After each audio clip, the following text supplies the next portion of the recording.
Guys இன்றைக்கி என்னன்னு பார்த்தீங்கன்னா ஹீரோ EST தான் நம்ம பார்க்க போகிறோம். இன்றைக்கி என்ன ஹீரோ EST என்னன்னு பார்த்தீங்கன்னா ஒரு லோ பண்ணிகிட்டே இருந்துச்சு மார்க்கெட்டு. கரெக்டான லோ பண்ணிகிட்டே வந்துச்சு. கடைசியில் பார்த்தீங்கன்னா ஒரு ஹையுக்கும் ஒரு லோவுக்கும் நான் ஒரு இது வரைஞ்சி வச்சுருக்கேன். ஒரு தனியாக கலரை பார்த்து வரைஞ்சி வச்சுருக்கேன். அந்த கலருக்கு பார்த்தீங்கன்னா அதுக்குள்ளே மார்க்கெட் இருக்குது. இப்போ அதுக்குள்ளே ஒரு சேனல் ஒன்று ஃபார்ம் ஆகி போயிட்டுருக்கு. பார்த்தீங்கன்னா தெரியும், சேனல் லைன் போட்டு வச்சுருக்கேன். பார்த்தீங்கன்னா தெரியும். அதுக்கடுத்து ஒன்றும் இல்லை, பார்த்தீங்கன்னா கரெக்டான ஹையர் ஹை பண்ணிட்டு போனது திடீர்னு இந்த லோவை பிரேக் பண்ணி லோயில் பண்ண ஆரம்பிச்சிருச்சு. லோயில் பண்ண ஆரம்பிச்சுட்டு அந்த சேனலை பிரேக் பண்ணோடனே நான் ஒரு என்ட்ரி பார்த்துட்டு இருந்தேன்.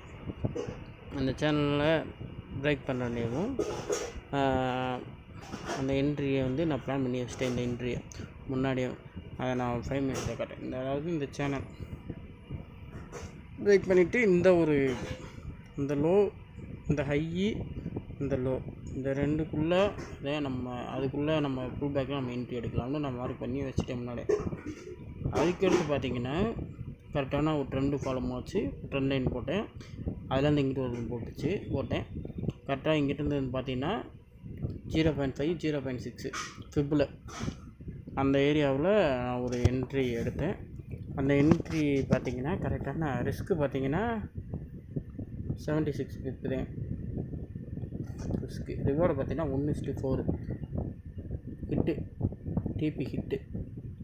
பார்த்திங்கன்னா தெரியும், டிபி ஹிட்டு, தெளிவான ஹிட்டு. இந்த லோ பிரேக் பண்ணிச்சு. அதுக்கடுத்து இந்த 0.5 0.6 கோல்டன் ஜோனில் நம்மளோட என்ட்ரி எடுத்தாச்சு.